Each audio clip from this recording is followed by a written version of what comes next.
Kapitbahay. Bahay.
Cholo de Leon Gonzales.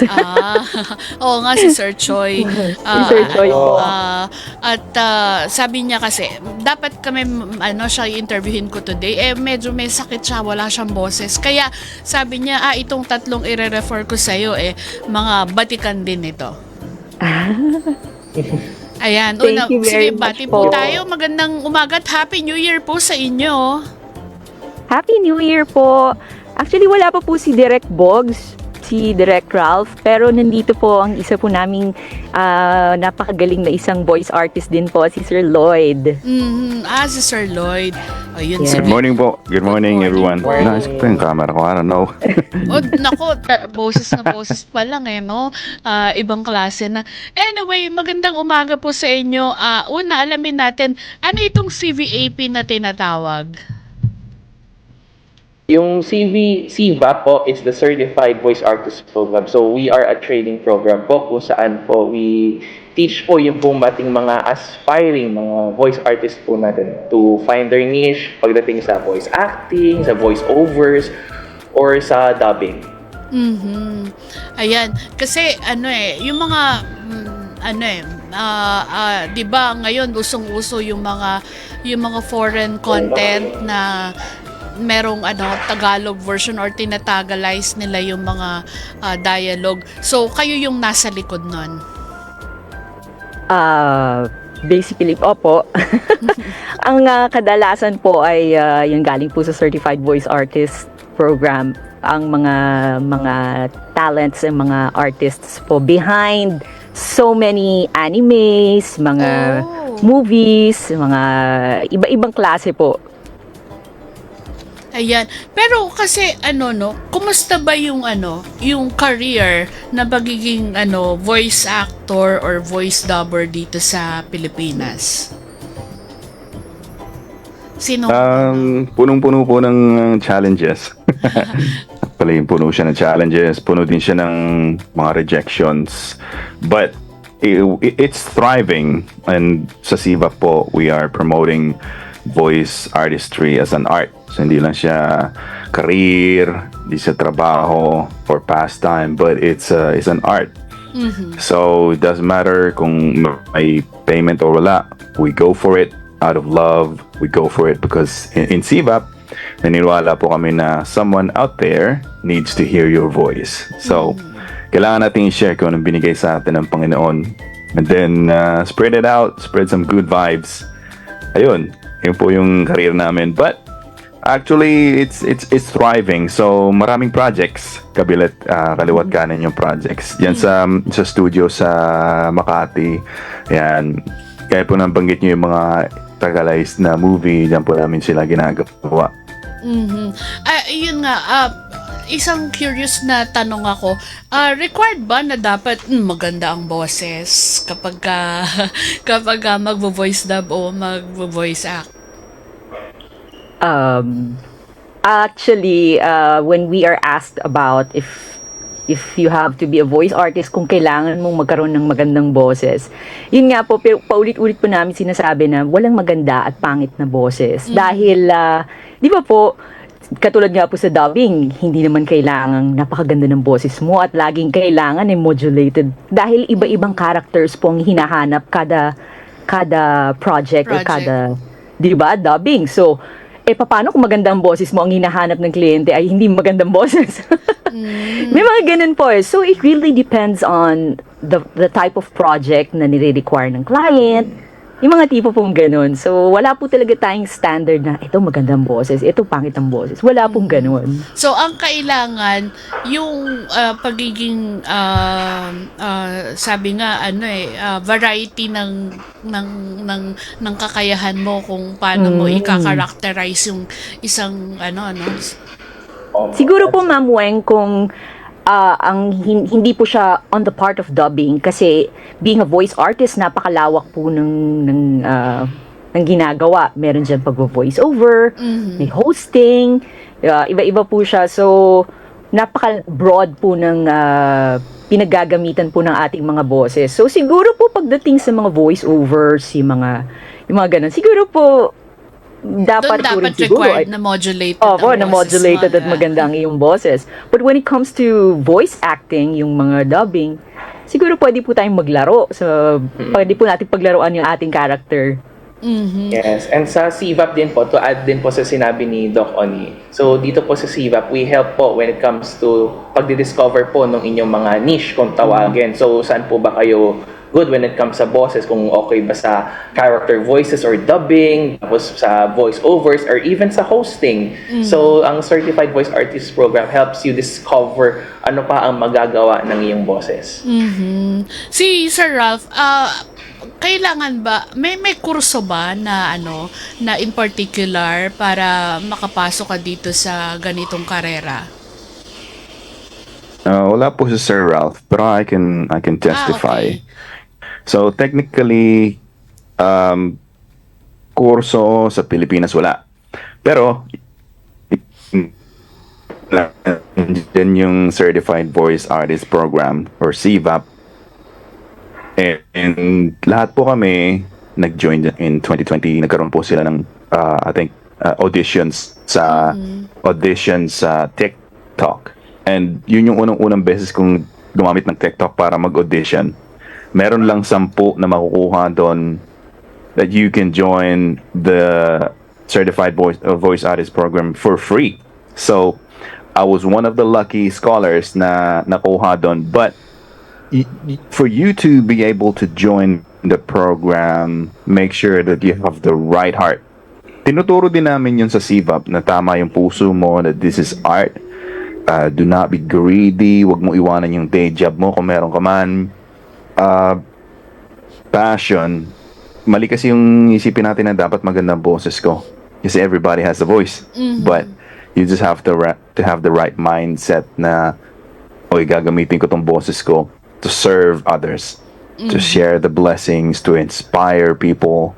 Ayun, kasi masyado makapangyarihan yung boses natin. And then from CVAP, tinuruan nila kami ano yung mga techniques, paano pangalagaan yung mga boses namin, ano-ano ba yung mga pwede mong gawin.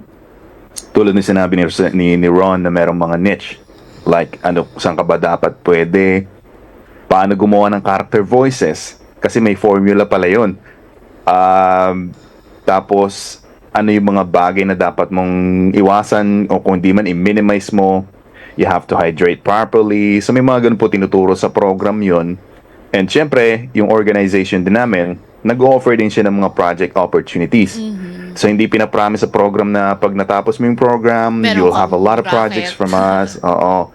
Kasi may audition po siya eh. Diyan po pumapasok yung sinasabi namang rejections na ang dami-dami. So for example, mag-audition ka ng 50 times.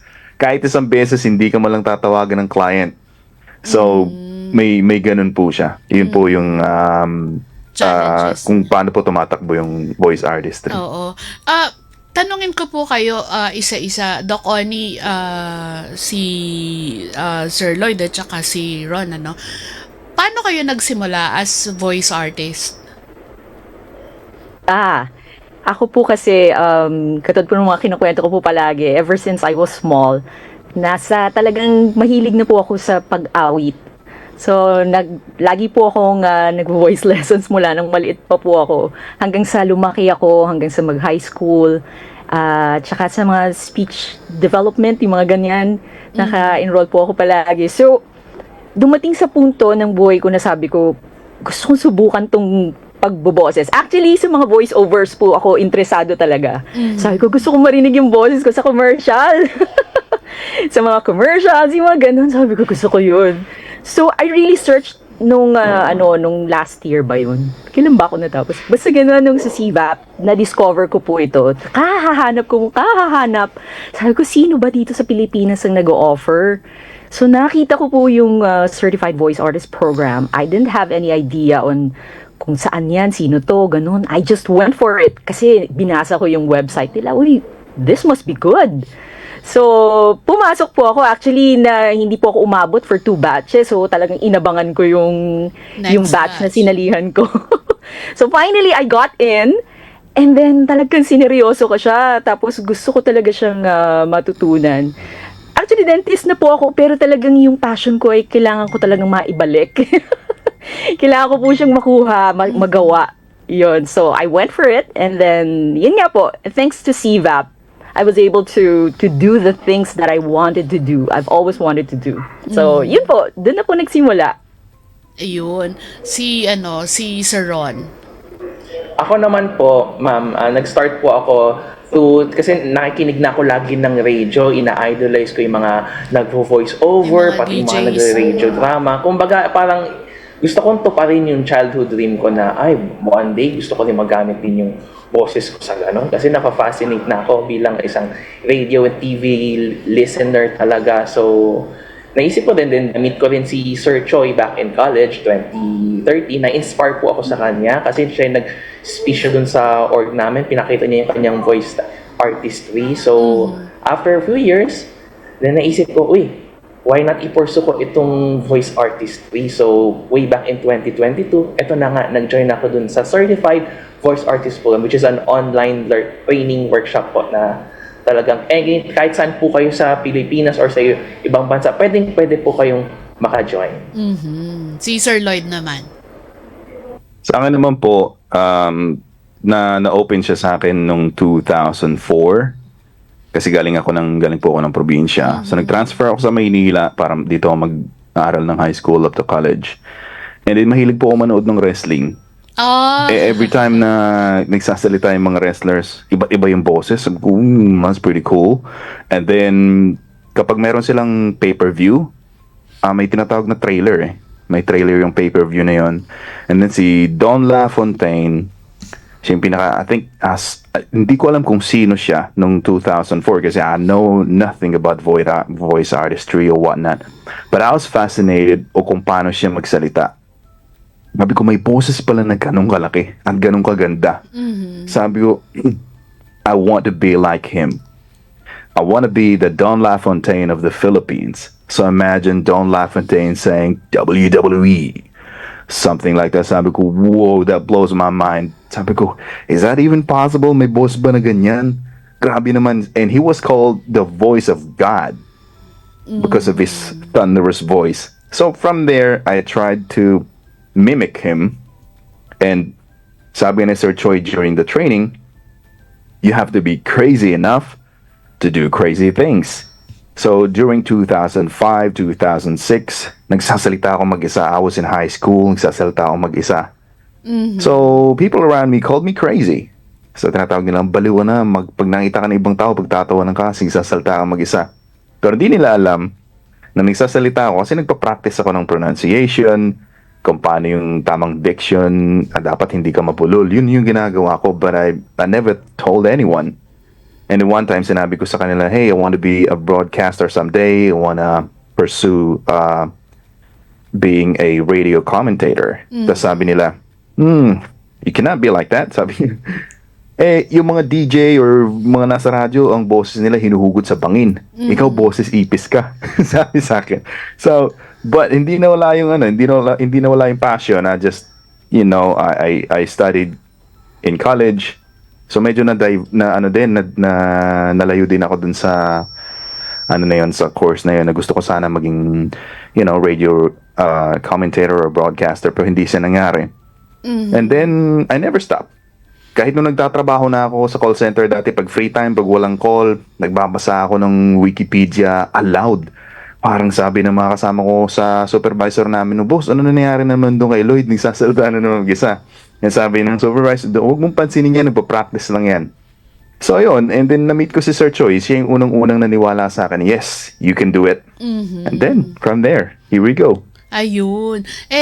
Kasi ako nung nag-start din po ako sa radio, bagong pasok pa lang ako, sinabihan din ako na hindi ka pwede mag-broadcast, boses ipis ka eh.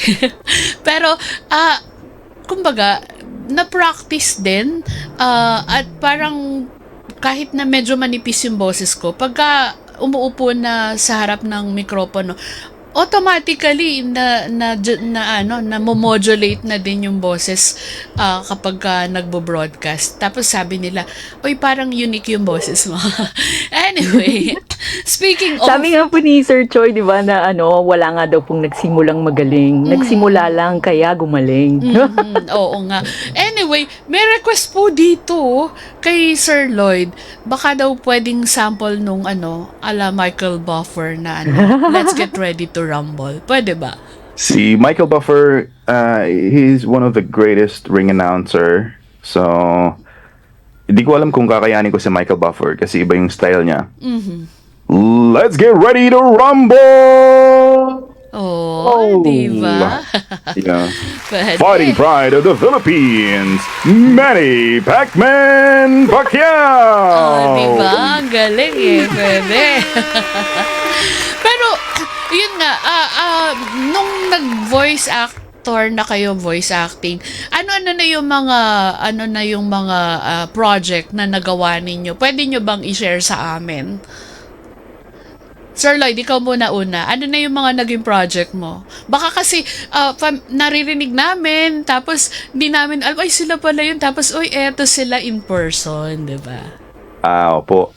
Siguro po naririnig nyo na yung boses namin. Ako po kasi, hindi po ako nagyayabang. Pero, in my career of being a voice artist, meron na po akong thousands of projects that I have created. Locally, internationally, kasi nag-freelance din po ako sa Fiverr. And then from there, I got clients. And mostly ngayon yung client ko, I got three regular clients. So one of the most prominent is from China, where we are managing more than 75 nightclubs and bars. So kung ano yung mga voice over na needs nila, I'm the one who supplies. And every day, I got recordings. The most that I have, pinakamaraming recordings ko in one night was 11 projects. Naku, hindi ba nakakapagod yun sa inyo? Technically, mapapagod ka kapag wala din yung passion mo. But this is my passion. Like, I love doing it. And if you love what you're doing, you wouldn't consider it as a job. Ayun. Si Doc Oni. Actually, meron po akong currently dinadub sa studio under Creative Sound Studio. Ano po siya, it's a Turkish comedy series. Patapos na rin po kami doon. And I'm playing 2 characters dun po sa dun sa comedy series na yon. And I've done mga social media commercials. Baka po kasi hindi allowed sabihin. And the latest was a promo ad for an ice cream brand.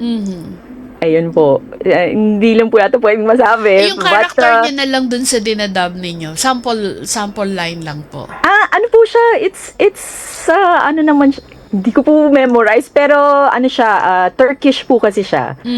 So, English dub po siya. Yun. Apo, English dub po Yun siya. na nabalitaan ko, yung mga even from abroad, ang kinukuha nila na mga dubber ay mga Pinoy din, yung mga English dubber din na Pinoy. Opo, mga Pinoy po. Doon po nila sa creative studios po dinadala. And then, doon, they get dubbers para po either English, mga ganon. English pala, English dub.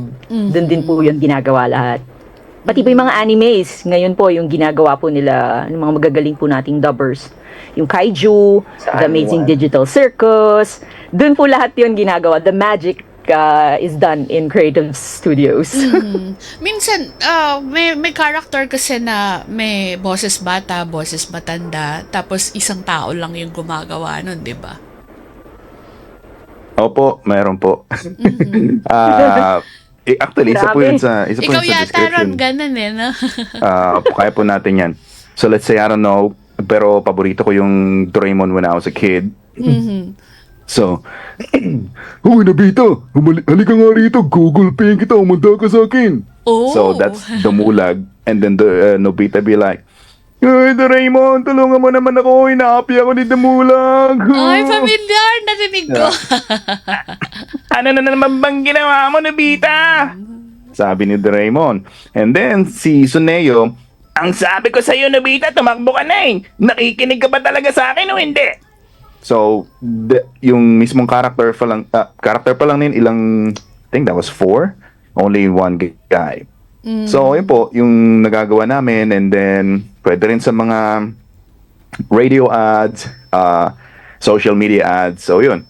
Prominente po kami doon. Naghahanap ba kayo ng show na napakaganda at magbibigay buhay sa inyong umaga? Manood na ng Kapitbahay! Oh, So, di ba? Yun, mga ganun po.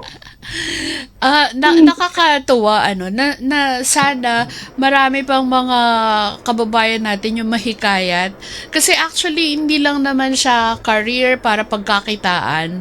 Sabi nyo nga passion ninyo talaga eh, bata pa lang yun na yung hilig ninyo, at nung nagkaroon ng pagkakataon ipinurso ninyo. So yung CVAP, it's a school, tama po ba, Doc Connie? It's a training program po.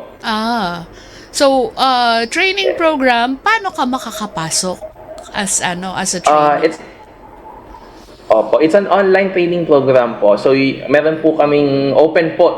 I'll take this opportunity to promote CVAP Batch 29. So, we are now on our 29th batch. Medyo na, So, yung para audio mo. open po ang registered artist.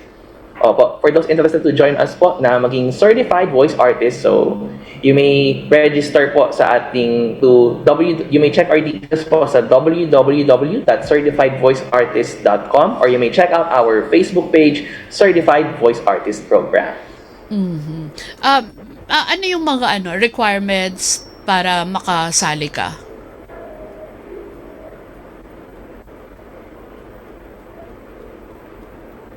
Ron? Ayun. Nawala ka. May requirements ba para maka-join? So far, wala namang so far na, for as long as what's important is you've got your equipment para po maka-record po. Yun po yung important to join. So even mobile phone from mobile phone po and anything online, since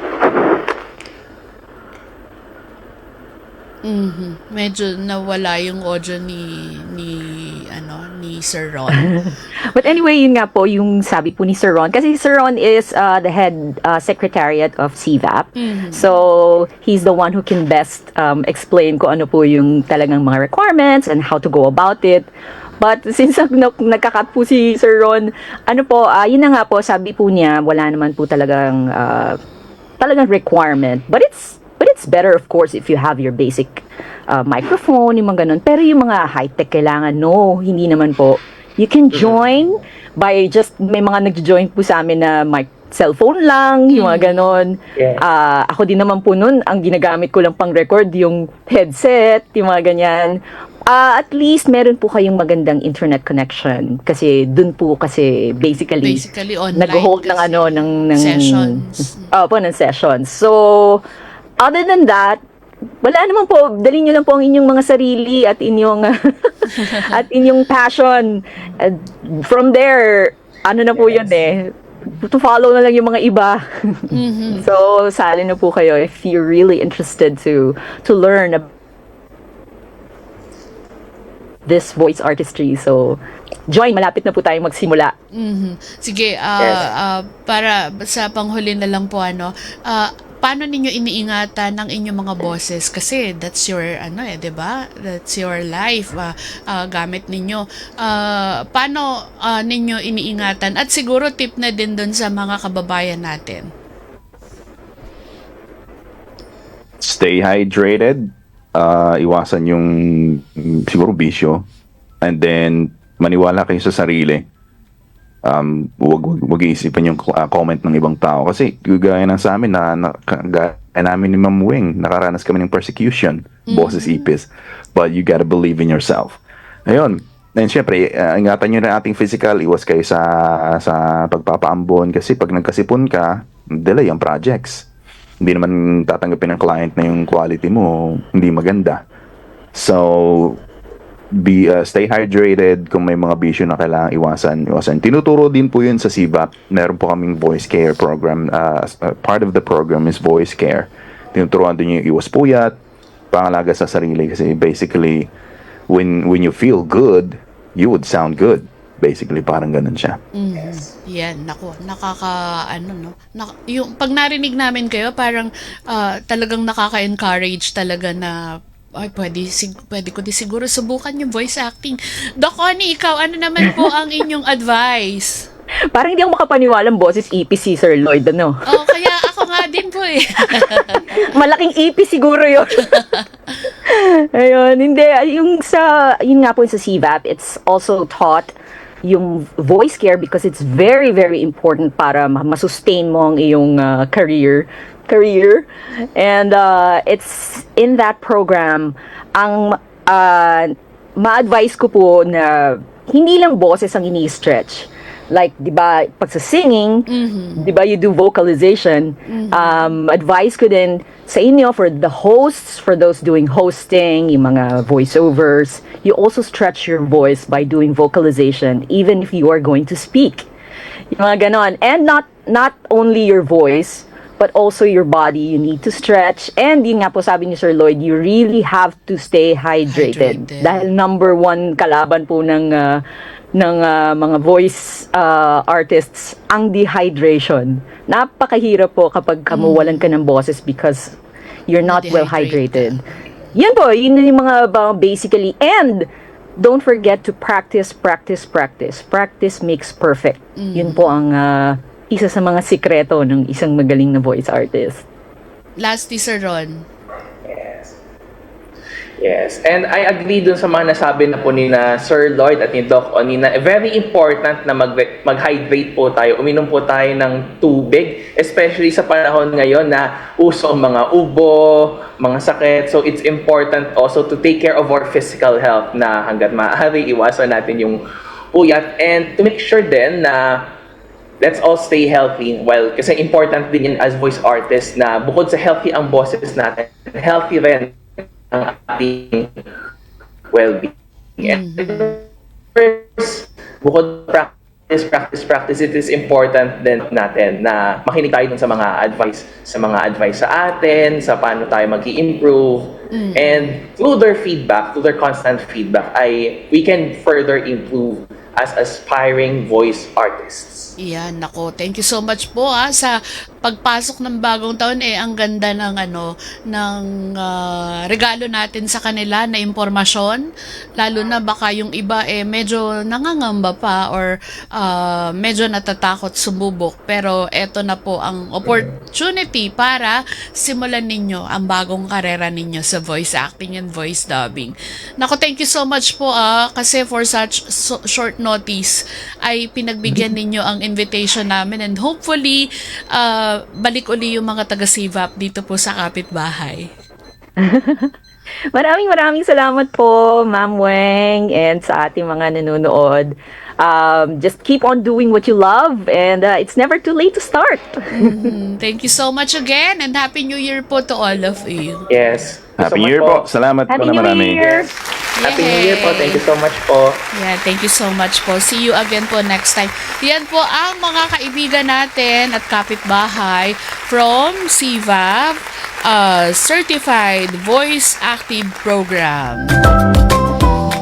Yung mga tips nila ha, sundin natin. Pwede nating i-try na na mag-enroll dun sa kanilang training program.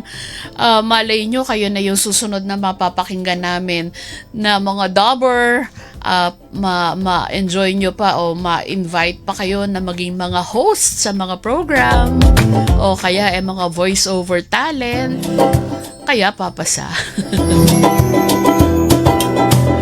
Tatanong ko kay Sir Choi, kay Sir Pocholo kung pasok ang boses ko. Pero 'di ba, sabi nila hindi requirements sa maganda ang boses. Kaya lang napakinggan natin sila, ang gaganda ng boses nila, no? For sure, maganda din boses nila pag kumanta sila. Anyway, magbabalik pa po ang kapitbahay sa ating pagbabalik ATM Balita na kasama si Nadine de la Cruz.